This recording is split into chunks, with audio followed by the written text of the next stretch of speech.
అధ్యాయం 1-8 వచనాలు మనం చూసుకుందాం. యోహాను సువార్త 15వ అధ్యాయము 1-8 వచనాలు. నేను నిజమైన ద్రాక్షవల్లిని, నా తండ్రి వ్యవసాయకుడు. నాలో ఫలింపని ప్రతి తీగెను ఆయన తీసి పారవేయును, ఫలించు ప్రతి తీగె మరి ఎక్కువగా ఫలించవలెనని దానిలోని పనికి రాని తీగలను తీసివేయును. నేను మీతో చెప్పిన మాటను బట్టి మీరిప్పుడు పవిత్రులై ఉన్నారు. నా యందు నిలిచియుండుడి, మీ యందు నేనును నిలిచియుందును. తీగె ద్రాక్షవల్లిలో నిలిచి ఉంటేనే గాని తనంతట తానే ఏలాగూ ఫలింపదో, అలాగే నా యందు నిలిచి ఉంటేనే గాని మీరును ఫలింపరు. ద్రాక్షవల్లిని నేను, తీగలు మీరు. ఎవడు నా యందు నిలిచియుండునో, నేను ఎవని యందు నిలిచియుందునో వాడు బహుగా ఫలించును. నాకు వేరుగా ఉండి మీరేమీ చేయలేరు. ఎవడైనను నా యందు నిలిచియుండిన ఎడల వాడు తీగ వలె బయట పారవేయబడి ఎండిపోవును. మనుష్యులు అట్టి వాటిని పోగు చేసి అగ్నిలో పారవేతురు, అవి కాలిపోవును. నా యందు మీరును, మీ యందు నా మాటలు నిలిచి ఉండిన ఎడల మీకేది ఇష్టమో అడుగుడు, అది మీకు అనుగ్రహింపబడును.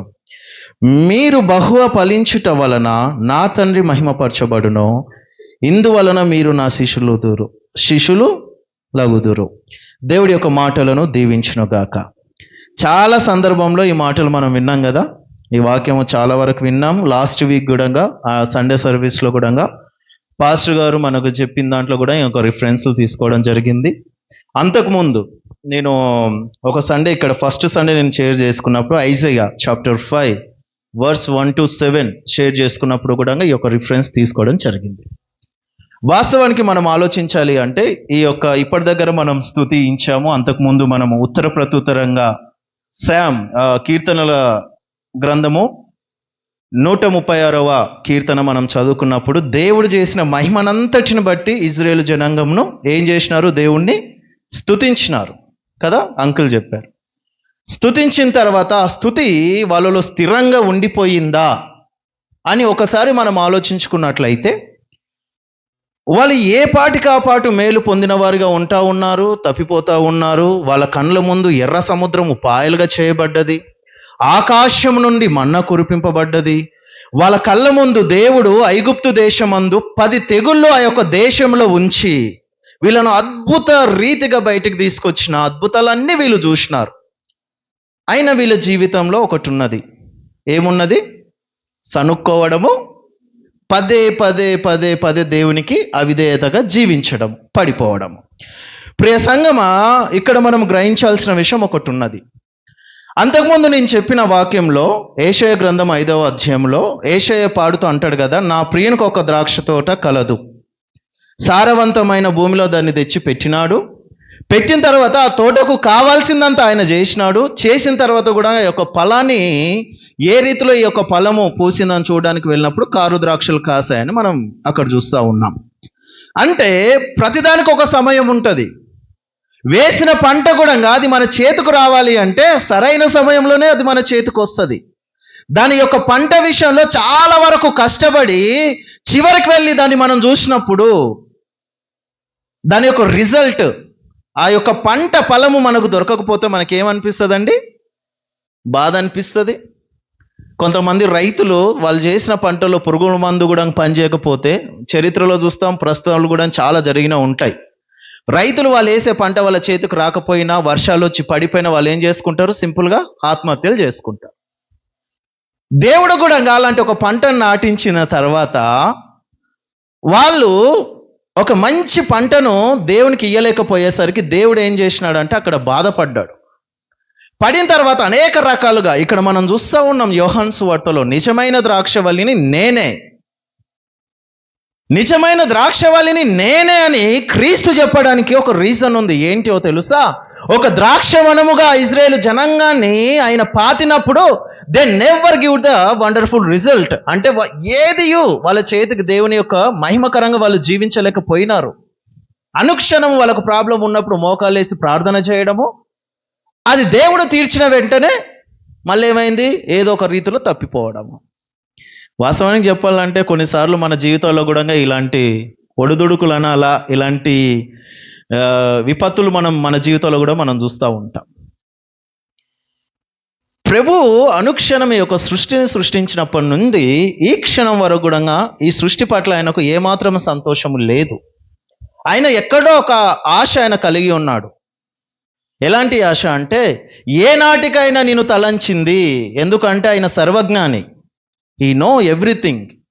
ఆయనకు ప్రతిదీ తెలుసు కాబట్టి, ఆయన సర్వజ్ఞాని కాబట్టి, ఆయనకు అంత తెలుసు కాబట్టి ఇంకా ఓపిక పట్టి పట్టి పట్టి పట్టి ఏం చేస్తూ ఉన్నాడు?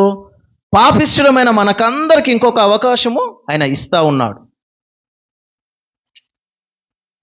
నిజమైన ద్రాక్షవల్లిని నేనే అనడానికి కారణం ఏంటో తెలుసా? ఆధ్యాత్మిక స్థితికి, ఫలవంతమైన జీవితానికి మూలము క్రీస్తే. ద్రాక్ష తోటగా వాళ్ళను అక్కడ ఆయన ఉంచినప్పుడు అవి మంచి ఫలాలు ఇవ్వలేదు. కాబట్టి ఈసారి తండ్రి ఏం చేసినాడు? కుమారునిగా ఒక ద్రాక్షవల్లి, ఒక ద్రాక్ష చెట్టును నాటినాడు. ఇది మనం గ్రహించాలి. మనం చూస్తాం, చాలాసార్లు చూస్తాం. ఇక్కడ ఇంకొక మాట ఆయన అంటా ఉన్నాడు చూడండి, నా తండ్రి వ్యవసాయకుడు, నాలో ఫలింపని ప్రతి తీగను ఆయన తీసి పారవేయును.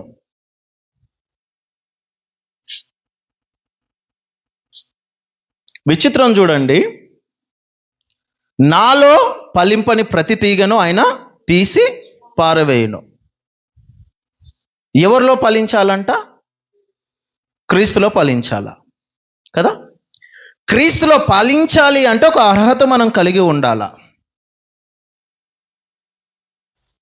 ఆయనలో మనం ఫలించాలన్నా, ఆయనలాగా మనం జీవించాలన్నా చాలా సాక్రిఫైజులు, చాలా త్యాగాలు మనం చేసి ఉండాలా. వాస్తవానికి చెప్పాలి అంటే ఇక్కడ మనం చూస్తూ ఉన్నాం చూడండి, తండ్రి వ్యవసాయకుడు అయినప్పుడు ఒక ద్రాక్షవల్లిని, ఆయన చెట్టును పాతినాడు. ఆయన ప్రయాస అంతా ఎట్లా ఉండాలా? ఆ చెట్టు వేర్ల పైన ఉండాలా కదా? మనం ఒక చెట్టును పాతితే కొమ్మలకు నీళ్ళు కొడతామా, బుడంకడ నీళ్ళు వస్తామా? చెప్పాలా కదా? బుడంకాడ నీళ్ళు వస్తేనే ఆ చెట్టు ఎదగడానికి, ఆ వేర్లు బలంగా ఏర్పడడానికి ఏముంటుంది? అవకాశం ఉంటుంది. ఒక చెట్టును వాతి కింద నీళ్ళు వేయకుండా పైన చెట్ల ఆకులకు నీళ్ళు కొడితే ఏమైనా ఫలితం ఉంటుందా? కానీ ఇక్కడ మనం చూసినట్లుంటే టోటల్గా రివర్స్గా ఉంది. ఎందుకంటే క్రీస్తు ఎంత బలవంతుడో, ఎలాంటి దేవుడో, ఎంత నమ్మకస్తుడో, ఎంత విధేయుడో, ఎంత శక్తివంతుడో తండ్రి అయిన దేవునికి తెలుసు. తన అవతారంలో ఒక కుమారునిగా ఈ లోకానికి ఆయన వచ్చినప్పుడు ఆయన బలవంతుడు కాబట్టి ఆయనకు బలహీనతలు ఉండవు. కాబట్టి దానితో అంటగట్టబడిన కొమ్మల పైన ఈ వ్యవసాయకుడు శ్రద్ధ వహిస్తూ ఉన్నాడు. మరి నేటి కొమ్మలకి ఏమైందండి? యాకోబు పత్రిక 1వ అధ్యాయం 22వ వచనం అనుకుంటా. నేటి కొమ్మలైన క్రైస్తవులు, ద్రాక్షవల్లి ఆయననే, కొమ్మలు ఇజ్రాయేల్ అయిన గుడంగా మనము గుడంగా ఇప్పుడు అది ఒక ద్రాక్షవల్లికి కొమ్మలుగా ఏర్పరచబడిన దత్తపుత్ర ఆత్మను పొందిన ఆయన మనను దత్తకు తీసుకొని ఆయన కృపను బట్టి మనను కూడా తన సంతానముగా, తన వాగ్దానపు జనముతో కలుపుకోకపోయినా త్యాగపూరితముగా మనను కూడా ఆయన స్వీకరిస్తూ ఉన్నాడు. మనం ఆలోచించాలా. ఒకసారి 22వ వచనం చదవండి. యాకోబు పత్రిక 22వ వచనము. మీరు వినువారు మాత్రమై ఉండి మిమ్మును మీరు వాక్యము ప్రకారముగా ప్రవర్తించువాడు. చూడండి, యాకోబు భక్తుడు, శిష్యుడైన యాకోబు దేవుని యొక్క ఆత్మను బట్టి ఆయన రాసిన యొక్క పత్రికలో అద్భుతమైన మాట, నేటి క్రైస్తత్వానికి చెందాల్సిన మాట ఏంటో తెలుసా? మీరు వినువారు మాత్రంగానే ఉండకుండా, మిమ్మల్ని మీరు మోసపరుచుకోకుండా విన్న వాక్యము ప్రకారంగా ప్రవర్తించండి. దానిని బట్టి మనము క్రీస్తుతో అంటగట్టబడినామా, లేకపోతే ఆ ద్రాక్షవల్లి నుంచి మనము ఏరుగా ఉన్న తీగలుగా మనం ఉంటున్నామా అనేది మనం ఆలోచన చేయడానికి ఉంటుంది. చూడండి, ఇక్కడ మనం చూస్తూ ఉన్నాము, ప్రభు నిజమైన ద్రాక్షవల్లిని నేనే, నా తండ్రి వ్యవసాయకుడు, నాలో ఫలింపని ప్రతి తీగను ఆయన తీసి పారవేయును. ఫలించు ప్రతి తీగ మరీ ఎక్కువగా ఫలించవలనని దానిలోని పనికి రాని తీగలను తీసివేయును. ఇప్పుడు మీకు అర్థమైంది అనుకుంటాను. గొప్పగా ఫలించేందుకు సిద్ధపడాల్సిన సమయం ఇదే. నిజమైన ద్రాక్షవల్లి క్రీస్తు, నిజమైన దేవుడు క్రీస్తు అని మనకు తెలుసు. ఈ 2024 అంతట్లో దేవునికి మహిమకరంగా మనం జీవించామా అని ఒక్కసారి మనం ఆలోచించుకుంటే ఖచ్చితంగా మన మనసాక్షి మనని గద్దిస్తూనే ఉంటుంది. ఏమండి, అనేక రకాలుగా మనం చూస్తామండి క్రైస్తవులను, అనేక తెగలుగా. కొంతమందిని క్రైస్తవులని పిలవాలన్నా కూడా చాలా సిగ్గుచేటు. ఎందుకు అంటే లోకము క్రీస్తును దూషిస్తుంది. క్రైస్తవుల యొక్క ప్రవర్తన ద్వారా, క్రైస్తవుల యొక్క వేషధారణ ద్వారా ఆల్రెడీ దేవుడు దుఃఖపడతా ఉన్నాడు. ఏనాడైతే క్రీస్తు ఈ లోకంలో జన్మించినాడో అప్పుడు కూడా ఆయన ఈ లోకంలో పుట్టినప్పుడు ఈ హేరోదు ఏం చేసినాడు? బహుశ్రమను పుట్టించినాడు అక్కడ ఆ రాజ్యంలో. యూద ప్రదేశం అంతట్లో 2 సంవత్సరాల పిల్లలనందరినీ హతమార్చినాడు. ఒక భయంకరమైన పుట్టుక. ఆ క్షణం నుండి ఈ క్షణం వరకు క్రీస్తు పైన వచ్చే ఆరోపణలు, అవమానాలు, ఆ నోటికి ఎంత వస్తే అంత మాట్లాడే మతోన్మాదులు కూడా తయారైనారు. వాళ్ళు మాట్లాడుతుంటే ఒక్కొక్కసారి అనిపిస్తూ ఉంటుంది కదా, వాళ్లకు సంఘంలో ఉన్న క్రైస్తవులకు తేడా ఏముంది? వాళ్ళు నోటితో అంటున్నారు, మనము ప్రవర్తనతో చూపుతా ఉన్నాం. ఇది వాస్తవం కాదంటారా వాస్తవం? ఇక్కడ అంటా ఉన్నాడు, నేను నిజమైన ద్రాక్షవల్లిని, నా తండ్రి వ్యవసాయకుడు, నాలో ఫలింపని ప్రతి తీగను ఆయన తీసి పారవేయును. ఫలించాలా? మనం ఆయనలో ఫలించాలా అంటే మనం ఏం కలిగి ఉండాలా? అసలు ఎలాంటి ఫలాలు మనం ఆయనకి ఇవ్వగలగాల? లాస్ట్ వీక్ పాస్టర్ గారు చెప్పారు, మీరు మారు మనసు పొందాలా, లేకపోతే ఆయన నశింపజేస్తానని 2 సార్లు మారు మనసు పొందాలని చెప్పినాడు. 2 సార్లు ఏం చెప్పినాడండి? నశించెదరని చెప్పినాడు. చూడండి ఒకసారి లూకాసు వార్త 13వ అధ్యాయం. నాకు తెలిసి మీరు అందరూ కూడా వినువారిగానే ఉన్నారు కానీ జ్ఞాపకము పెట్టుకునే వారిగా లేరని అర్థమవుతుంది. లూకాసు వార్త 13వ అధ్యాయము ఆ మారు మనసు నుంచి 6 నుంచి 9 వచనాలు ఒకసారి మనం చదువుదాం. మరియు ఆయన వారితో ఈ ఉపమానము చెప్పెను. ఒక మనుష్యుని ద్రాక్ష తోటలో అంజూరపు చెట్టు ఒకటి నాటబడి ఉండెను. అతడు దాని పండ్లు వెదక వచ్చినప్పుడు ఏమీ దొరకలేదు గనుక అతడు, ఇదిగో 3 ఏండ్ల నుండి నేను ఈ అంజూరపు చెట్టును పండ్లు వెదకవచ్చుచున్నాను, కానీ ఏమీ దొరకలేదు, దీనిని నరికివేయుము, దీని వలన ఈ భూమియు ఎలా వ్యర్థమైపోవాలని ద్రాక్ష తోటమాలితో చెప్పాను. చూడండి, వ్యర్థమై పోవలెనని ద్రాక్ష తోటమాలితో ఆయన చెప్పినాడు. ఏమని?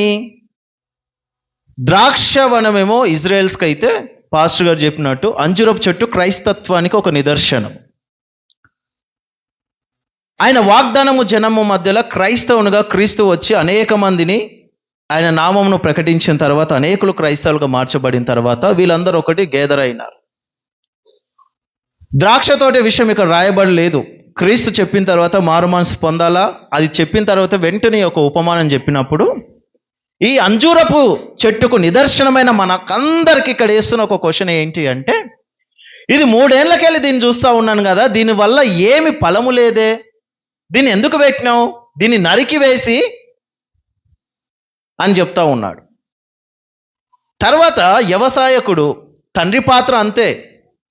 తర్వాత క్రీస్తు తోటమాలిగా తనను తాను అక్కడ చెప్తూ ఏమంటున్నాడు తెలుసా? అయ్యా, ఇంకొక సంవత్సరం మనం దీన్ని చూద్దాం, ఓకేనా? ఈసారి ఫలిస్తే ఓకే, లేకపోతే దీన్ని నరికివేస్తా అని చెప్పి అక్కడ దేవుడు కూడా చెప్తా ఉన్నాడు. ఆ నరికివేయ దినమే ఒక తీర్పు దినము. పాస్టర్ గారు చెప్పినట్టు ఆ రోజు తప్పించుకోవాలన్నా, వేషాలు వేయాలన్నా, నాటకాలు వేయాలన్నా, ఏది చేయాలన్నా అవకాశం లేదు. ఈరోజు ఆకర్షణీయమైన లోకం వైపు చూసినప్పుడు అనేక రకాలుగా మనలో ఆశలు, కోరికలు వస్తూ ఉంటాయి. సంఘంలో మనం ఉంటాం, మన తలంపులు ఇంకెక్కడో ఉంటాయి. సంఘంలో ఆదివారం ఆరాధనలో మనం ఉంటాం, కానీ మన మనసు ఎక్కడో ఉంటుంది. ఉండాల్సిన మనసు, ఉండాల్సిన హృదయము దేవుని సన్నిధిలో లేనప్పుడు, మట్టిపాలయ్యే ఈ దేహం ఉన్నప్పుడు ఏం లాభం అండి?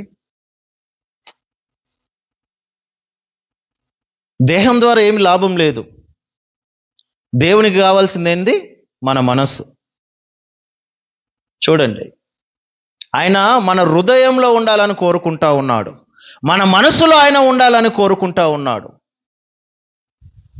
ఇన్ని రకాలుగా మనకు తెలిసి తెలియక ఇన్ని రకాలుగా మనము తప్పిపోతున్న వారిగానే ఉన్నాం.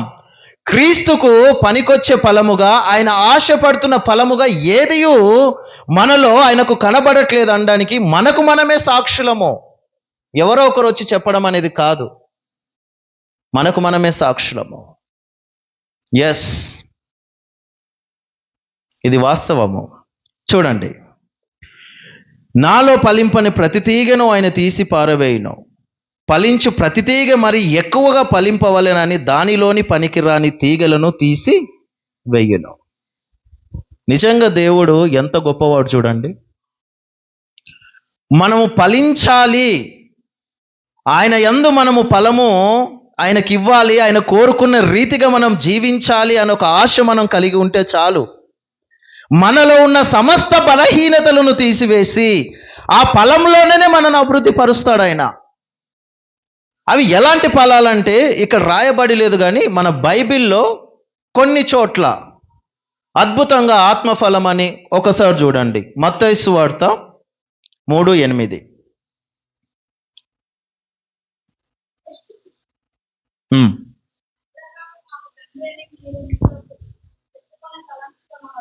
7 చదవమ్మా ఒకసారి, 7 నుంచి.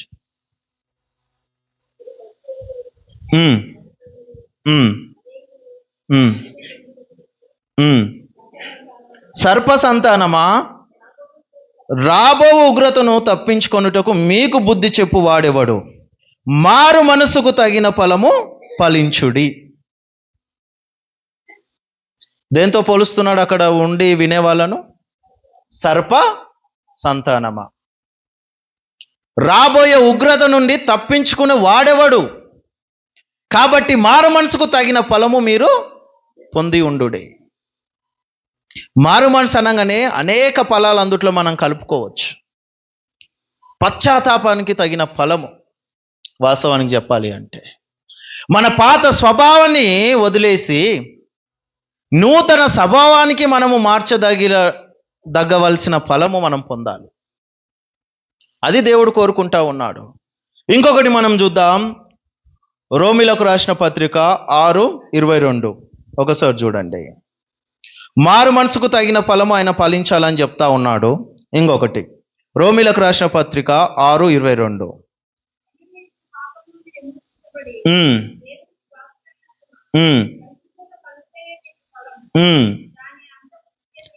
దేవునికి మహిమ కలుగును గాక. ఒకసారి చప్పట్లు కొట్టండి అందరు. మారు మనసుకు తగిన ఫలము ఫలించండి అని అక్కడ చెప్తా ఉన్నాడు. ఇక్కడనేమో పవిత్రతతో కూడిన ఫలము ఫలించండి. ఆ యొక్క ఫలానికి రిజల్ట్ ఏంటో తెలుసా? నిత్య జీవం అని ఇక్కడ చెప్తా ఉన్నాడు. అయినను ఇప్పుడు పాపము నుండి విమోచింపబడి దేవునికి దాసులైనందున పరిశుద్ధత కలుగుటయే మీకు ఫలము, దాని అంతము నిత్య జీవము.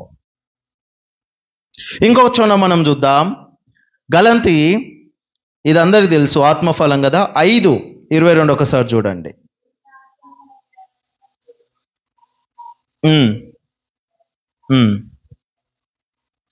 చూడండి, ఆత్మఫలం ఇది విశ్వాస ఆత్మఫలం కాదు. దేవుని యొక్క ఆత్మను మనం ఎప్పుడైతే పొంది ఉంటామో ఆ ఆత్మ ద్వారా మన హృదయంలో కలిగే ఫలం ఇది ఆత్మఫలం అనగా. ఇంకోతర మనం చూస్తాం, ఫిలిప్పీ 1:11 అంటాడు, ఏవి శ్రేష్టమైనవో వాటిని మీరు కలిగి ఉండండి. ఏవి శ్రేష్టమైనవి అయి ఉంటాయో వాటిని మీరు కలిగి ఉండి దాని ప్రకారంగా మీరు జీవించండి అని అక్కడ చెప్తా ఉంటాడు. ఇంకొకతోన ఏమంటాడంటే సామెతలు 11:30 అదొకసారి చూడండి. సామెతలు 11:30 వచనము, నీతిమంతులు ఇచ్చు ఫలము జీవ వృక్షము, జ్ఞానము గలవారు ఇతరులను రక్షించుదురు. చూడండి, జీవవృక్ష ఫలం విషయంలో ప్రకటన గ్రంథం ఎఫెసులో కూడా మనం చూస్తూ ఉంటాం. అక్కడ ఏమంటూ ఉంటాడంటే, ఎఫెసు సంఘానికి ఒక హెచ్చరిక ఇస్తూ, మీరు మొదటి ప్రేమను మీరు కోల్పోయి ఉన్నారు, మీరు తిరిగి దాన్ని పొందిన ఎడల పరదేశంలో ఉన్న జీవ వృక్ష ఫలంను మిమ్మల్ని భుజింపజేస్తాను అని అక్కడ వాగ్దానం చేస్తాడు దేవుడు. మనం ఆలోచించాలా, దేని విషయంలో మనము ఫలభరితంగా ఉన్నాం? మారు మనసుకు తగిన ఫలమా? ఆత్మఫలమా? దేవునికి ఇష్టముగా మనం జీవించగలుగుతున్నామా? అసలు క్రీస్తు అనే ద్రాక్షవల్లితో మనము అంటగట్టబడినామా? చెప్పాలా? దేవుని బిడ్డలుగా మనం పిలువబడుతూ ఉన్నామా? ఆలోచన చేయాలా. దేవుని బిడ్డలుగా మనం పిలువబడినప్పుడు ఈ లోకాన్ని జయించే శక్తి క్రీస్తు నుండి మనకు వస్తుంది. ఇదే యోహాను భక్తుడు మొదటి యోహాను పత్రిక 5:1-7 వచనాలు, అక్కడ ఆయన చెప్తా ఉంటాడనమాట. దేవుడు పిల్లలవుటకు నీటి మూలంగాను దేవుని యొక్క ఆత్మ మూలంగాను జన్మించినప్పుడే ఏమవుతుందంటండి, వాడు పరిపూర్ణత పొందుతాడు క్రీస్తులో. పొందినప్పుడు వాని విశ్వాసమే ఈ లోకాన్ని జయించే శక్తిని వానికి ఇస్తూ ఉంటుంది. ఇలా అనేక రకాలుగా మనం చూసుకుంటూ వస్తున్నప్పుడు దేవుడు ప్రతిదీ అవకాశం ఇస్తూ ఉన్నాడు. తర్వాత తన కుమారుణ్ణే నాటినాడు. పోయి నువ్వన్నా ఒక ద్రాక్షవల్లిగా నిజమైన వ్యక్తి ఏ రీతిలో జీవించాలా, దేవునికి మహిమకరంగా వాడు ఏ రీతిలో జీవించాలా, వాని పాపం ఏమై ఉన్నది, వాని ఏ రీతిలో మింగుతుందో వాళ్ళు గ్రహించు రీతిగా బిడ్డ నువ్వు వాళ్ళ మధ్యలోకి వెళ్ళు. ఆ రీతిలోనే క్రీస్తు ఈ లోకానికి వచ్చాడు. మనం అనుకుంటాం మన ఆలోచనలకు తగినట్టుగా, మన యొక్క విధానాలకు తగినట్టుగా మనము అనేక రకాలుగా ఆలోచించవచ్చండి. కానీ మన హృదయాంతరంగాలను గ్రహించువాడు దేవుడున్నాడు. ఒక రోజు అంటూ మన అందరి కోసం తీసిపెట్టినాడు. ఆ రోజు ఆయన పెట్టే వాతల నుంచి మనం ఎవ్వరము తప్పించుకోలేము. ఇక్కడ చూడండి 3వ వచనంలో, ఇక్కడ మనం చూస్తూ ఉన్నాము, ఎవడైతే ఇంకా ఎక్కువ పాలించాలో వాళ్ళలో ఉన్న పనికిరాని తీగలను ఆయన కత్తిరించును అని చెప్పిన వెంటనే 3వ వచనంలో ఆయన ఒక మాట అంటున్నాడు, నేను మీతో చెప్పిన మాటను బట్టి మీరిప్పుడు పవిత్రులై ఉన్నారు. ఆయన ఏం చెప్పినాడు? ఆయన నోటికెళ్ళి వచ్చిన వాక్యం ఏంది? ఎవరైతే నన్ను అంటుకట్టుకుంటారో వాళ్ళు మంచిగా ఫలిస్తారు, శ్రేష్టమైన ఫలాలను ఇస్తారు, లేకపోతే వాళ్ళని తీసి పడేస్తాడు తండ్రి అని చెప్తా ఉన్నాడు. చెప్పిన తర్వాత ఇప్పుడు నేను మీతో చెప్పిన మాటలను బట్టి మీరు పవిత్రులై ఉన్నారు. దేని విషయంలో వాళ్ళు పవిత్రులై ఉన్నారో ఒకసారి మనం చూద్దాం. విన్న మనము కూడా పవిత్రులమే ఈ క్షణం మనం చూడాలంటే. ఎందుకు అంటే దేవుని యొక్క వాక్యము ఎక్కడైతే ప్రకటింపబడుతుందో, ఎవని చెవుల ద్వారా అది విని హృదయంలోకి ఎవడైతే స్వీకరిస్తాడో వాడు నిజమైన పవిత్రునిగా దేవుని యొక్క వాక్యమే బోధిస్తూ ఉంది. ఎస్, వినువారిగానే ఉండి మనల్ని మనం మోసపుచ్చుకోవద్దండి. విన్న వాక్యంను బట్టి ఒక గ్రహింపుతో దాన్ని అనుసరించేందుకు మనం ప్రయత్నించాలా. 2025 నుంచి మనం చేయాల్సిన పని అదే. ఎందుకంటే ఏ క్షణం ఏం జరుగుతుందో తెలియదు. భారతదేశంలో చాలా దారుణమైన పరిస్థితులను మనం చూస్తూ ఉన్నాం. కెనడా దేశంలో మొన్న ఒక విమానము, నిన్న ఒక విమానం, ఈరోజు ఒక విమానం. వాటికి ఏమవుతుందో తెలియట్లేదు. విమానానికి ఫస్ట్ రోజేమో 224 మంది చనిపోయారు, సెకండ్ రోజేమో 64 మంది చనిపోయారు, ఈరోజు మళ్ళీ 73 ఏమనుకుంటాను. పాపం కదా, ఎంత ప్లానింగ్తో ఉంటారు. అరే 24 పోతుంది, 25 వస్తుంది, ఎట్లా సెలబ్రేట్ చేసుకోవాలా, ఏ రీతిలో ఉండాలా అని చెప్పేసి. కానీ వాళ్ళ ఆశలన్నీ ఏమైపోయినాయండి? సమాధి అయిపోయినాయి. మనిషి జీవితంలో ఎప్పుడు ఏది సంభవిస్తుందో ఆ జ్ఞానం మనకు లేదు, ఆ గ్రహింపు మనకు ఉండదు. కానీ క్రీస్తుతో ఎప్పుడైతే మనం అంటగట్టబడతామో ఏమి సంభవించినను కూడా ధైర్యముగా ఎదుర్కొనే విధానం దేవుడు మనకు నేర్పుతాడు. అట్టి బలాన్ని మనకు చేకూరుస్తాడు. ఎస్, చూడండి, ఆయన వాక్యము బోధించిన ప్రతి చోట కూడా ఆయన ఒక మాట అంటూ వస్తూ ఉన్నాడు. ఇక్కడ ఏమంటూ ఉన్నాడు? నేను మీతో చెప్పిన మాటలను బట్టి మీరు పవిత్రులై ఉన్నారు. ఒకసారి చూడండి, ఇదే యోహాను సువార్త 17వ అధ్యాయం 17వ వచనం ఒకసారి చూడండి.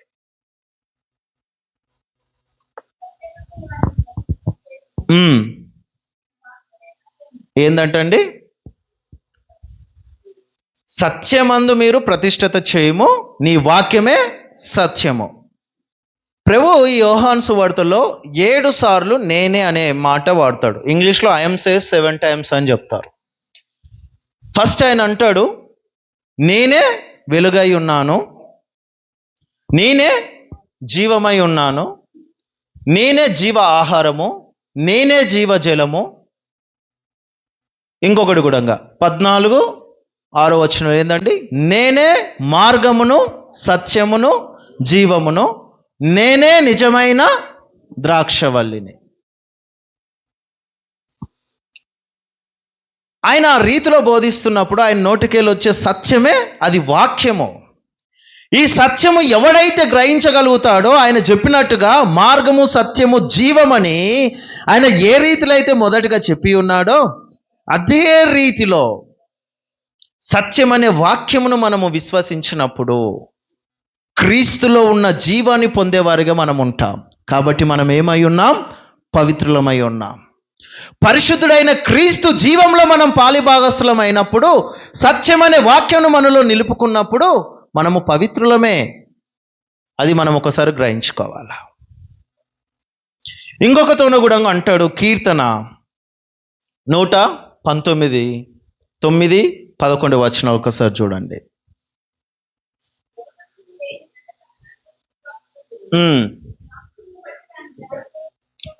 దేనిని బట్టమ్మా? యవనస్తులు దేని చేత వారి నడతను శుద్ధిపరచుకొందురు? నీ వాక్యమును బట్టే కదా, దానిని జాగ్రత్తగా చూచుకొనడం వల్ల ద్వారానే కదా వాళ్ళ జీవితాలు శ్రేష్టంగా మార్చబడతాయి. మరి మనము దేని చేత శుద్ధిలం అవుతున్నాం? వాక్యం ద్వారానా? ప్రార్థన ద్వారానా? లేకపోతే ప్రతి వ్యక్తిలో ఒక పురుగు ఉంటుందండి. ఒక్కొక్కరికి ఒక్కొక్క ప్రవర్తన, అర్థం కాని స్థితి. లోకమే కాదు, క్రైస్తవులు కూడా అట్లనే ఉన్నారు కదా.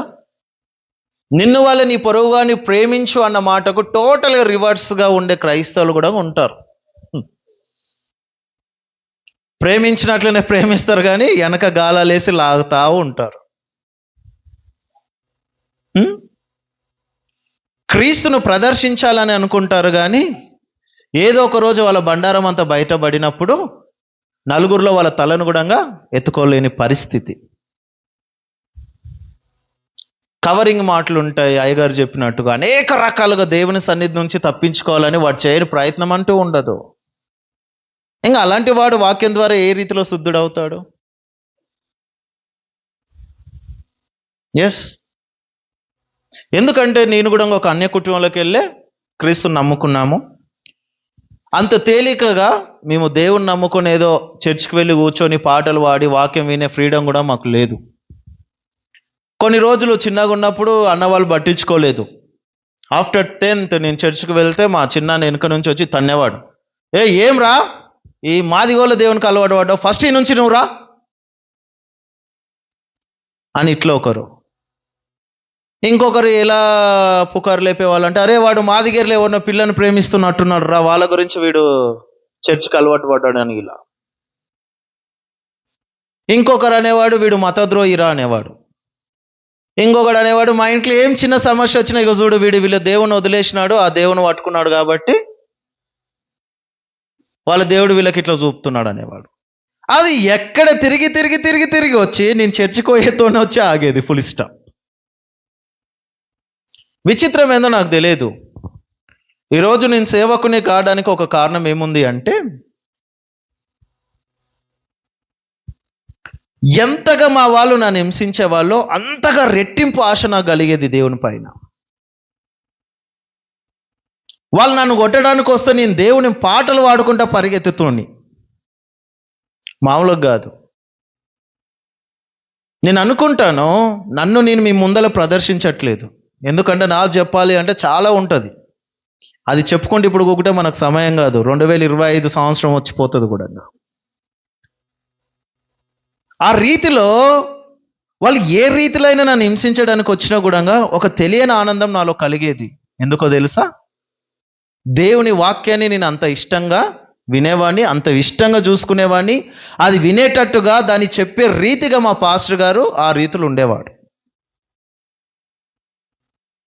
వాక్యాన్ని ఒకసారి మనం ప్రేమించినామంటే అది మనల్ని వదిలిపెట్టదు. ఒక్కసారి దాన్ని మనం స్వీకరించి మన హృదయంలో ఉంచుకున్నామంటే దాని ద్వారా ఒక శ్రేష్టమైన రిజల్ట్నే మనం చూస్తాము, కానీ అవమానాలు, వ్యర్థమైన వాటిని మన జీవితంలో మనము కనపరుచుకోలేం. అందుకే ప్రభు అంటున్నాడు, నువ్వు నాలో ఉండి ఫలించినప్పుడు ఇంకా నువ్వు బహుగా ఫలించాలని నీలో పనికిమాలిన తీగలు కూడా నా తండ్రి కత్తరిస్తాడని చెప్తా ఉన్నాడు. ప్రియ సంగమా, ఈ 2024 అంతట్లో మనలో కూడా పనికిరాని తీగలు అనేకమైనవి ఉంటాయి, లేవని చెప్పడానికి లేదు. మరి అవి కత్తిరించడానికి మనం క్రీస్తుకు అవకాశం ఇస్తున్నామా? ఇంకా వాటిని మనం కవర్ చేసుకొని, ఇంకా వాటిని మనము దాపెట్టుకొని, ఎలాంటి తీగలు నాలో లేవని చెప్పి ఫలించిన తీగలాగానే మనం ఉంటున్నామా? వాస్తవానికి చెప్పాలంటే మనం సంఘంలో అందరము పచ్చటి తీగల వాళ్ళగానే కనిపిస్తాం, కానీ మొత్తం ఎండిపోయిన తీగలే మనకు. ఇది వాస్తవం. చూడండి, నేను మీతో చెప్పిన మాటను బట్టి మీరు ఇప్పుడు పవిత్రులై ఉన్నారు. నా యందు నిలిచి ఉండి మీ యందు నేనును నిలిచి ఉందును. తీగ ద్రాక్షవల్లిలో నిలిచి ఉంటేనే కానీ తనంత తానే ఎలాగూ ఫలింపదో, అలాగే నా యందు నిలిచి ఉంటేనే కానీ మీరును ఫలింపరు. ఇది వాస్తవం. ఏ రీతిలో అంటే ఇక్కడ మనం చూస్తూ ఉన్నాం, ప్రభు ఒక మాట చెప్తా ఉన్నాడు, చెట్టు లేని తీగకు అంటే బుడం లేని ఏర్లు లేని తీగలకు మనం ఫలాలను చూడలేం. ఇప్పుడు ఒక కొమ్మ ఇడ్చుకొచ్చి పక్కన వేస్తే దానికి పూలు కానీ పూత కానీ కాయలు కానీ ఏమైనా కాసేటట్టుగా మీరు చూసినారా? అట్లీస్ట్ ఆ యొక్క వేర్లు ఆ యొక్క బుడం లోపల ఉన్న దానికి చిగురైన రావచ్చేమో, కానీ ఇడ్చేసిన తీగలకు చిగుర్లు రావు, పూత రావు, ఫలం రాదు. ప్రభు అదే మాట అంటా ఉన్నాడు ఇక్కడ. ఏమని చెప్తా ఉన్నాడంటే, చూడండి, మీరు నాతో అంటగట్టబడితే మీరు విస్తారమైన ఫలాలు మీరు ఫలిస్తారు, లేకపోతే మీరు ఫలించలేరు. క్రీస్తులో మనం అంటగట్టబడాల.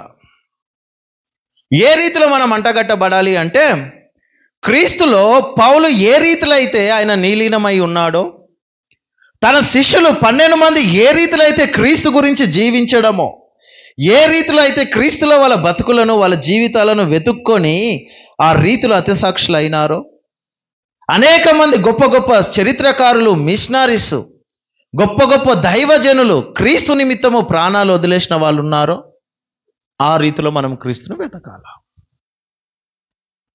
ఆ రీతిలో క్రీస్తులో మనము అంటగట్టబడాల.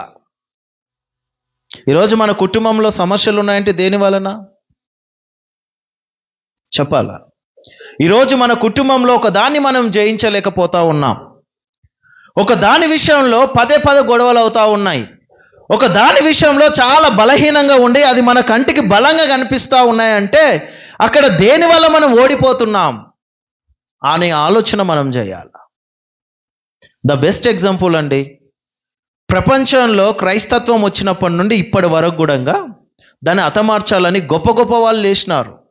వాళ్ళు హతమైపోయారు, కానీ క్రిస్టియానిటీని ఏం చేయలేకపోయినారు. అది విస్తారంగా విస్తరిస్తూ పోతా ఉంది. ప్రపంచపు దిగంతల వరకు దేవుని యొక్క సువార్త పాక్కుంటూ వెళ్ళిపోయింది, కానీ దాన్ని ఆపడానికి ట్రై చేసిన వాళ్ళు ఎవరునూ దానిపైన జయము పొందలేదు. మరి నిజమైన ఆత్మీయ స్థితి మనలో ఉంటే ఈ లోకపరమైనవి కానీ కుటుంబ సమస్యలు కానీ మనలో ఉన్న బలహీనతలు కానీ అవి మనకు బలంగా కనబడతా ఉన్నాయంటే మన ఆత్మీయ స్థితి ఎక్కడో కొంక క్షీణించిపోతుందనే అర్థం. దేవుని యొక్క సువార్తలో ఉన్న బలము మన యొక్క భక్తి జీవితంలో లేదంటే అర్థం ఏంటి? దేవుని యొక్క వాక్యములో మనం చెప్తున్నప్పుడు వింటున్నప్పుడు కనబడుతున్న బలము మన జీవితంలో ఆ శక్తి లేదన్నప్పుడు మన యొక్క స్థితి ఏమై ఉన్నదో కూడా మనం ఆలోచించాలా.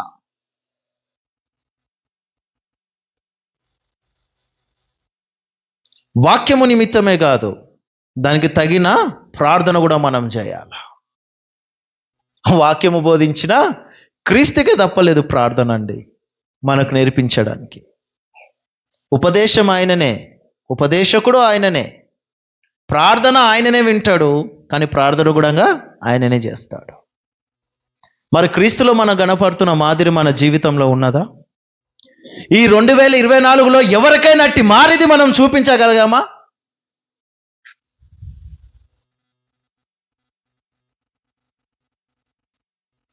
ఆ మాదిరి మా అమ్మకు చూపించినప్పుడు తనకు క్యాన్సర్ అటాక్ అయింది.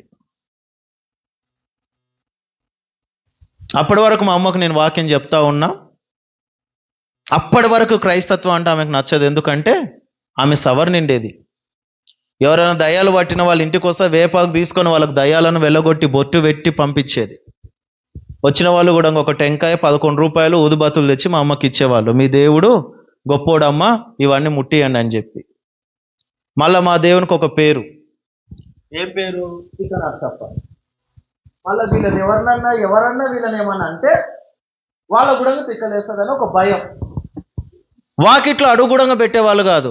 మా ఇంటి ముందర ఉన్న యాప చెట్టు నీడ వాళ్ళ పైన పడితే భయపడేవాళ్ళు. ఆ రీతిలో ఉండేది. అట్లాంటి స్థితిలో మా అమ్మకు వాక్యం చెప్పి, అమ్మ నువ్వు చేస్తుంది తప్పు, ఇది కాదు, పద్ధతి కాదు అన్నప్పుడు ఇంకా అంత బలంగా ఉన్నామే నా మాటలు ఎందుకు వింటదండి? 2019 న్యూ ఇయర్ డిసెంబర్ 31 18 అయిపోతూ ఉంది, 19 ఎంట్రీ అవుతా ఉంది. ఆ 31 నైట్ అందరూ ఆరాధన చేస్తుంటే నేను అప్పుడు బీటీఏ చేస్తూ ఉన్నాను, బైబిల్ ట్రైనింగ్. ఇంట్లో ఎవరికీ తెలియదు. అదే ఇయర్ నేను వెళ్ళిన. అక్కడ వెళ్ళి ఒక మూలకు చెట్లు ఉంటాయి, ఆ గార్డెన్లో వెళ్ళి చెట్టు కింద కూకొని ప్రార్థన చేస్తున్నా. ఏమని? ఇది అసలు చాలా ఘోరమైన ప్రార్థన. ప్రభువా, మా ఇంటి వాళ్ళని అందరినీ మార్చు.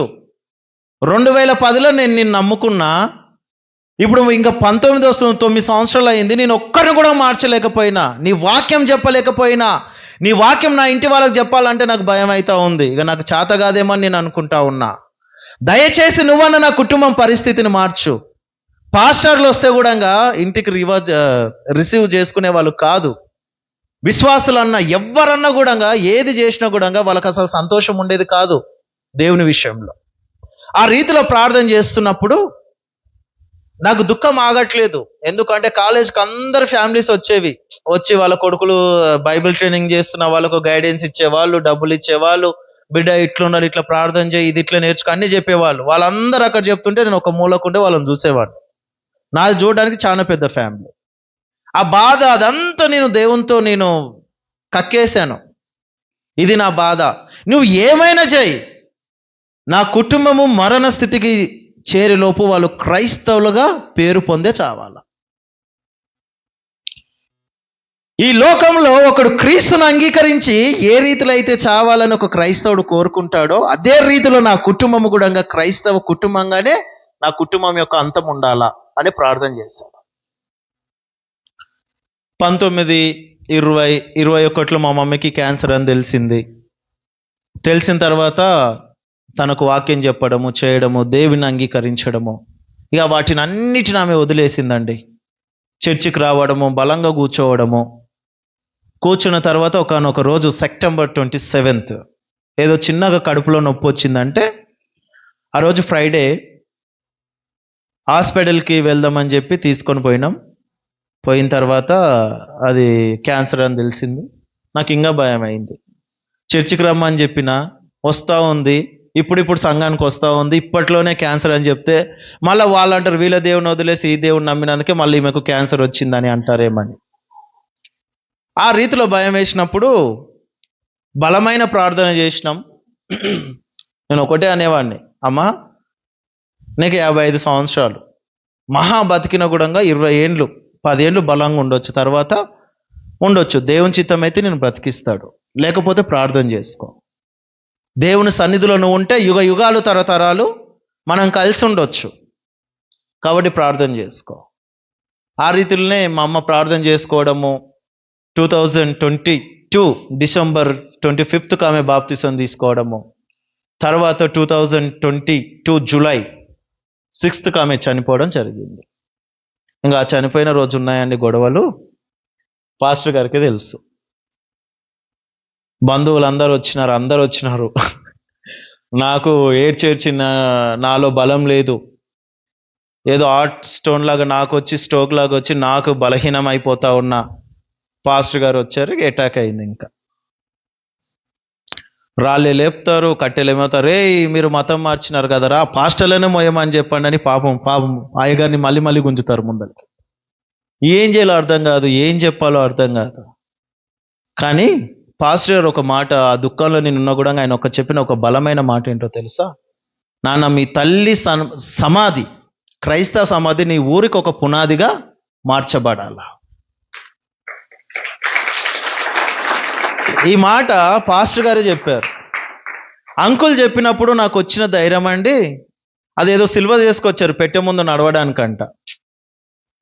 ఇక అది పట్టుకున్నా, ఎవరు వస్తారు రానరా చూసుకుందామని చెప్పిన. ఇంకా ఓపిక లేదు, ఇంకా నశించిపోయింది. ఏమనంటే పాస్టర్లను తిడతా ఉన్నారు, రాళ్ళను పట్టుకుంటా ఉన్నారు. కృపాకర్ పాస్టర్ ఆయన స్కూటీని పడగొట్టారు. రకరకాలుగా పాపం మేమే పాస్టర్లు ఒక 7 మంది, నేను నా ఉష పైకి రాలే రువుతా ఉన్నారు. అరే ఇది వచ్చింది, ఈమెను మార్చింది అని. ఇక పాస్టర్ వాళ్ళను ఎట్లనో ఒకలాగా దాటించడం. తర్వాత అయ్యే గొడవలు చాలా అయినాయి. అయినా నాకు ఒకలాంటి సంతోషం నాకు ఉన్నది. ఏంటి అంటే నా తల్లి దేవుని రాజ్యంలో చేరింది. మరి ఆమె అంత సింపుల్గా చేరితే దాని విలువ మనకు తెలవాలి కదా. ఇలాంటివి ఉంటేనే దేవుని యొక్క గొప్పతనం ఏంటో మనకు తెలుస్తుంది అని మమ్మల్కి మేమే ధైర్యం తెచ్చుకొని తర్వాత మేము సేవ కొనసాగించినాం. నేను అదే అంటాను, మీకు ఈ సంఘం ఉన్నది, దేవునికి మీకు మధ్యవర్తిగా మీ పాస్టర్ గారు ఉన్నారు. దేవుడిచ్చిన ఏ అవకాశాన్ని మీరు వదులుకోవద్దు. నేను అదే చెప్తాను. అనేకులు రేపే January 1st, కానీ ఈరోజు కూడా చాలామంది క్రైస్తవులు కొన్ని గ్రూపులో ఉంటుంటే ప్రార్థనలకు సిద్ధపడుతున్న విశ్వాసులు కూడా చనిపోతూ ఉన్నారు. ఏదో ఒకటి ఊహించుంటారు కదా, వాళ్ళ జ్ఞానంకు సరిపోయినట్టు వాళ్ళ బతుకులు ఉండవు. కానీ దేవుని మనం ఆధారం చేసుకొని బతుకుతే మన జీవితం అంతా కూడా ఒక ఆనందకరముగా అన్ని ఫలాలు ఫలించు వారుగా మనం ఉంటామండి. ఇది సత్యము, ఇది దేవుని యొక్క వాక్యము బోధిస్తుంది ఈ సత్యము. ఎందుకంటే ఆయన వాక్యము సత్యము కాబట్టి ఆయన మార్గమై ఉన్నాడు, సత్యమై ఉన్నాడు. ఆ జీవంలో ఆ సత్యాన్ని ఎప్పుడైతే మన హృదయంలో చేర్చుకుంటామో ఆయన జీవంలో కూడా మనము ఏమవుతామో పాలిభాగస్తులం అవుతాము. ఆయన సరిత కూడా ఆయన రాజ్యంలో యుగ యుగాలు తరతరాలు మనను క్రీస్తు చేయడానికి ఇష్టపడతా ఉన్నాడు. కానీ ఆయన ఇష్టానికి అనుకూలంగా మనం మార్చబడుతున్నామా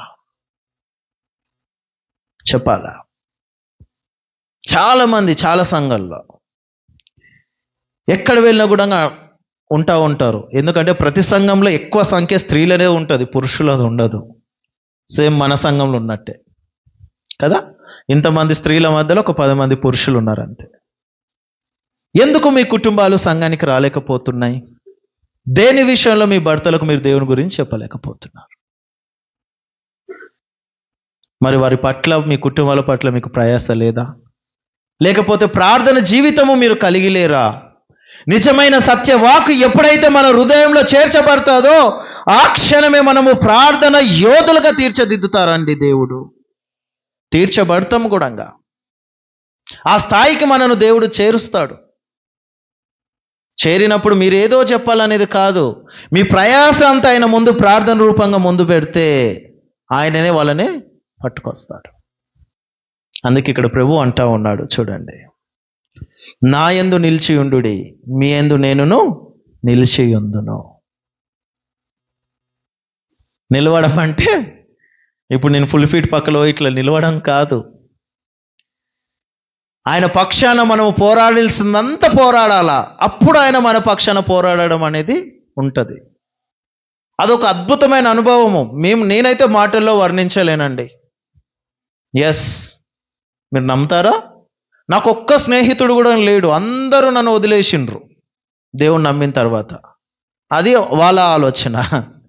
కానీ నేను చెప్పేవాడిని, మీరు నన్ను వదిలేయలేదు, నాకు నిజమైన స్నేహితుడు ఎవరో తెలిసింది కాబట్టి మిమ్మల్ని అందరినీ నేను వదిలేసి దూరంగా వచ్చానని చెప్పాను. ఆయన యందు మనం నిలిచి ఉంటే ఆయన చూపించే ప్రేమను మనం వర్ణించలేము. నేను అదే చెప్తాను. ఈ లోకమందు మనము దరిద్రమై ఉన్నామేమో, కానీ క్రీస్తునందు కాదు. ఈ లోకము మనని ఒక నీచాది నీచముగా మనం చూడొచ్చేమో, కానీ క్రీస్తు కాదు. ఆలోచన చేయాలా? ఏ మతంలోనూ ఎవరి కోసం హతసాక్షులు అయ్యే వాళ్ళు ఉండరు. క్రీస్తు నిమిత్తము, క్రీస్తు మార్గంలో హతసాక్షులు అయ్యే వాళ్ళనే మనం చూస్తాం. అది వాస్తవం. విశ్వాసులుగా ఉన్న మీరందరూ క్రీస్తుకు శిష్యులుగా తీర్చబడాలా. విశ్వాసులుగానే ఉండి అక్కడనే ఆగిపోవద్దండి. మీరు ఎప్పుడైతే శిష్యులుగా మార్చబడతాడో ఆ క్షణమే క్రీస్తు యందు మీరు నిలిచి ఉన్నట్టు. ప్రభు ఉన్నంత వరకు శిష్యుల్లో ఏం విజయం మనం చూడాలా? పడిపోతూనే ఉన్నారు వాళ్ళ పక్కన ప్రభు ఉన్నంత వరకు. కానీ ప్రభు ఎప్పుడైతే వెళ్ళిపోయినాడో, ప్రభు యందు ఎప్పుడైతే వీళ్ళు నిల్చబడ్డారో, ఒక ఆయనను రంపాలతో కోసాడు, ఒక ఆయనను చర్మం మొల్చారు, ఒక ఆయనను ఆయిల్లో వేసి దేవారు, ఒక ఆయన తల తీసేశారు, ఒక ఆయనను ఆ యొక్క బల్లాలతో పొడిచి చంపారు. చూడండి, అది నిలిచి ఉండుట. మన ఆత్మీయ స్థితిని మనము కట్టుకొనుటయే క్రీస్తు యందు నిలిచి ఉండుట. ఇంకొక మాట ఆయన ఏమంటున్నాడు చూడండి, తీగె ద్రాక్షవల్లిలో నిలిచి ఉంటేనే కానీ తనంతట తాను ఎలాగో ఫలింపదో, అలాగే నా యందు నిలిచి ఉంటేనే కానీ మీరును ఫలింపరు. 5వ వచనం మనం చూద్దాం.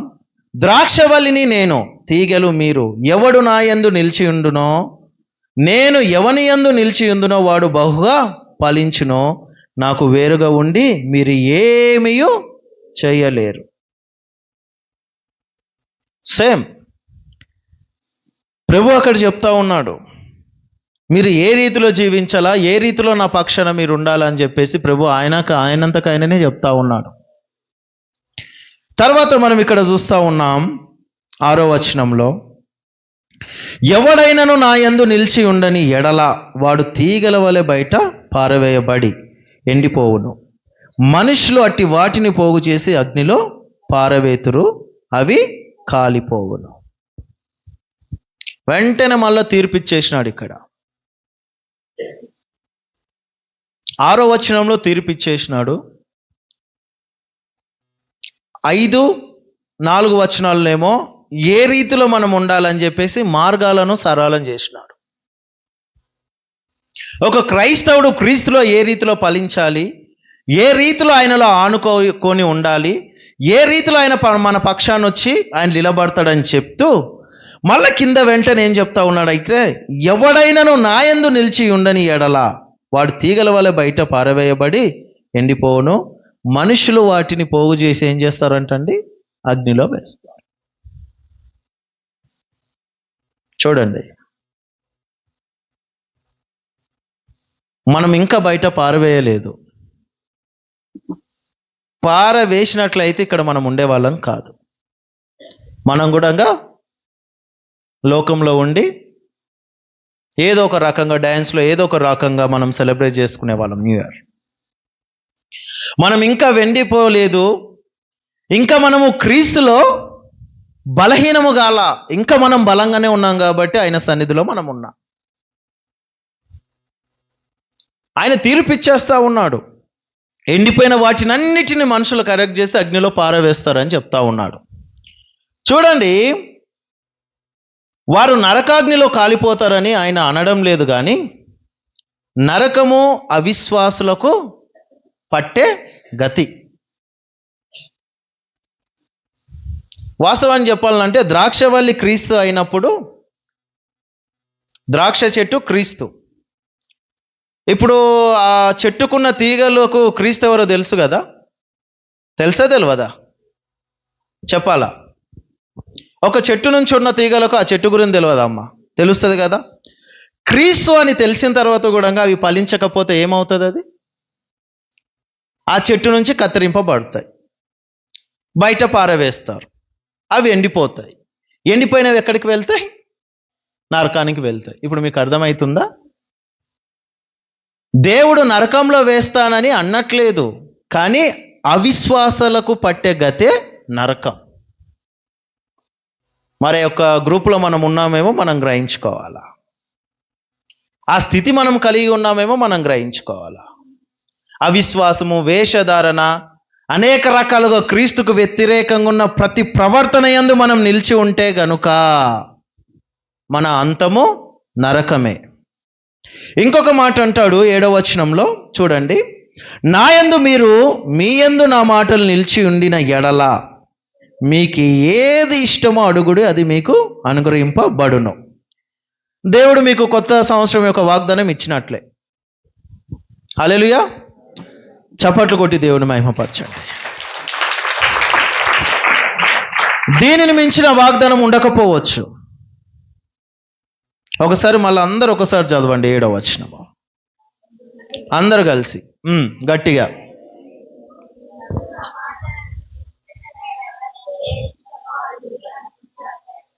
బడును. ఎస్, ఆయన యందు మనం నిలిచి ఉంటే మన ప్రార్థనలకు సమాధానాలు అవంతకవే పరుగెత్తుకుంటూ వస్తాయి. మనం ఆయనను అడిగే లోపే ఆయన మన కొరకు సిద్ధపరుస్తాడు. ఆయనకి ఎప్పుడైతే మనం మహిమకరంగా జీవించడం మొదలు పెడతామో. ఇదే మాట మనం చూస్తూ ఉన్నాం చూడండి, యోహాను పత్రిక 14వ అధ్యాయము 13, 14 వచనంలో ఒకసారి చదవండి. ఇక్కడనే పైన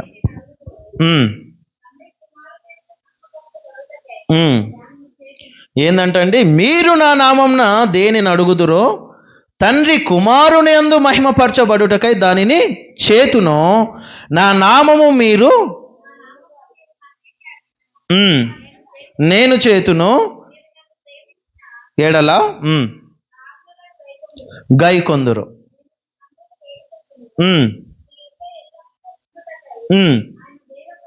చాలమ్మా. ఇక్కడ మనం చూస్తూ ఉన్నాము 13వ వచనంలో కూడా 14వ అధ్యాయము, మీరు నా నామంన దేనిని అడుగుదురో తండ్రి కుమారుని యందు మహిమపరచబడుటకై దానిని చేతును. క్రీస్తు చేస్తానని చెప్తా ఉన్నాడు ఈ వాక్యం ప్రకారంగా. ఎప్పుడు మనం ఆయన యందు నిలిచి ఉన్నప్పుడు, ఆయన మాటలు మనలో ఉన్నప్పుడు. మరి ఇంత గొప్ప వాగ్దానము, ఇంత గొప్ప వాక్యము దేవుడు మన ముందు ఉంచినప్పుడు ఎందుకు మనము నిలవలేకపోతా ఉన్నాం? దేని విషయంలో మనం తప్పిపోతున్న వారిగా ఉంటున్నాం? దేని విషయంలో మన యొక్క సమస్తము కుప్పగూలిపోయిన రీతిగా మనకు కనబడతా ఉందో మనం గ్రహించాలి. ఇంకొక మాట కూడా ఆయన అంటా ఉంటాడు చూడండి, కీర్తన 34:4 వచనంలో అంటాడు. ఒకసారి చూడండి అది.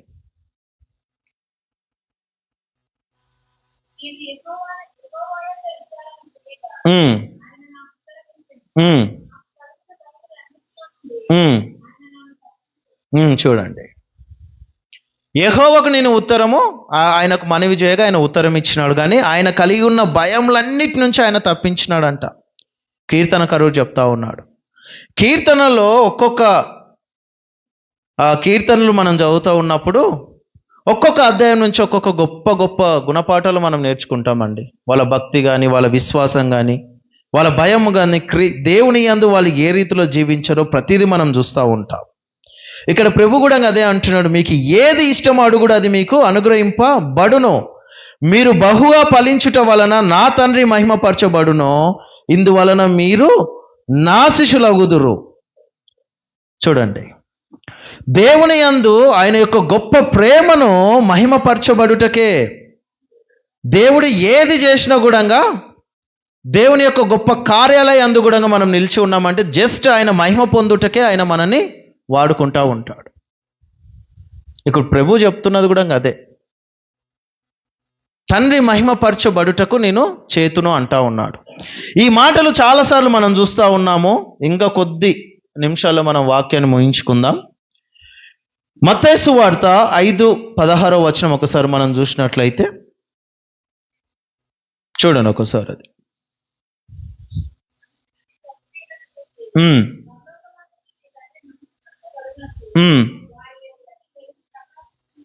ఏందంటండి, మనుష్యులు మీ సత్క్రియలను చూచి పరలోకమందున్న మీ తండ్రిని మహిమపరచునట్లు వారి ఎదుట మీ వెలుగుని ప్రకాశింప నీయుడి. 1 కొరింథీ 1:31 కూడా చూడండి, అతిశయించువాడు ప్రభువునందే అతిశయింపవలెను అని వ్రాయబడినది. నెరవేరునట్లు దేవుని మూలముగా ఆయన మనకు జ్ఞానమును, నీతియు, పరిశుద్ధతయు, విమోచనమునై ఆయను. అతిశయించేవాడు కూడా, ఆనందించేవాడు కూడా దేవుని యందే ఆనందించాలా, దేవుని మహిమ కొరకే వాడు చేయాలని చెప్తా ఉన్నారు. ఇదే 1 కొరింథీ 10:31 కూడా మనం చూస్తాం. కాబట్టి మీరు భోజనము చేసినను, పానము చేసినను, మీరేమి చేసినను సమస్తమును దేవుణ్ణి మహిమ కొరకే చేయవలెను అని చెప్పి భక్తుడు కూడా రాస్తా ఉన్నాడండి. మరి మనం ఈ యొక్క 2024లో దేవుని యొక్క మహిమకరముగా, ఆయనకు మహిమకరంగా మనం జీవించామో లేదో మనల్ని మనం ఒకసారి పరీక్షించుకోవాల్సిన అవసరం ఉన్నది. ఇక్కడ ప్రభు అంటూ ఉన్నాడు కదా, మీరు బహుగా ఫలించుట వలన నా తండ్రి మహిమ పరచబడును. అందుకే ఆయన ఒక నిజమైన ద్రాక్షవల్లిగా తనను తను ఇక్కడ కనపరుచుకుంటా ఉన్నాడు. దేవుడు మళ్ళీ మనం ఫలించుటకు సిద్ధపడాల్సిన సమయం ఇదే అని మరొక్కసారి మనకు జ్ఞాపకం చేస్తూ ఉన్నాడు. రేపు 1 జనవరి, సంవత్సరం మాత్రమే మారుతుంది, డేట్ మాత్రమే మారుతుంది, నెల మాత్రమే మారుతుంది. ఇప్పటి వరకు దేవుని సన్నిధిలో ఉండి మన బ్రతుకులు మారకపోతే ఇప్పటి దగ్గరగా మనం కూర్చున్న సమయము చాలా వ్యర్థము. వినువారి మాత్రమే కాకుండానట్లుగా, మిమ్మల్ని మీరు మోసపరుచుకోకుండానట్లుగా దేవుని యొక్క వాక్యము ప్రకారముగా ప్రవర్తిస్తూ ఆయనను మహిమపరచు రీతిగా మన బతుకులను మనం కట్టుకుంటే దేవుడు చేసిన వాగ్దానం ఏంటండి? మీరు ఏమి అడిగినను నేను మీకు ఇస్తాను. ఒకవేళ దేవుడు మనకి ఇవ్వట్లేదంటే మనము దేవునికి మహిమకరంగా జీవించట్లేదు అని మాత్రం మనము జ్ఞాపకం చేసుకోవాలి. మన బ్రతుకు క్రీస్తే, మన జీవము క్రీస్తే, మన మార్గము క్రీస్తే, మనం ఏమై ఉన్నామో అది కేవలం ఆయన కృపనే. ఎందుకంటే మనము ఉత్తర ప్రత్యుత్తరంగా చదువుకున్నాం కదా, ఆయన కృప నిరంతరం ఉండును. ఇక్కడ మనం ఉన్నామంటే కూడా ఆయన కృపనే. మరి ఆ నిజమైన ద్రాక్షవల్లితో మనం అంటగట్టబడి ఆయనకు మహిమకరంగా మనము ఫలించాల్సిన అవసరం ఎంతో ఉంది. ఈ క్షణము కాకపోయినా, ఈ సంవత్సరం అంతా మనకు కుదరలేదేమో, ఈ క్షణం నుండి అయినా మనం ఆయనకు పనికి వచ్చే ఫలముగానే ఫలించాలా, ఆయనను మహిమపరచు వారిగానే మనము బ్రతకాల. చూడండి, అంజూరపు చెట్టుకు దేవుడు మరొక అవకాశం ఇచ్చాడు. మనకు కూడా దేవుడు మరొక అవకాశం ఇస్తా ఉన్నాడు. ఈ సమయం అంతా మనమందరము తలలు వంచుకొని మోకాలు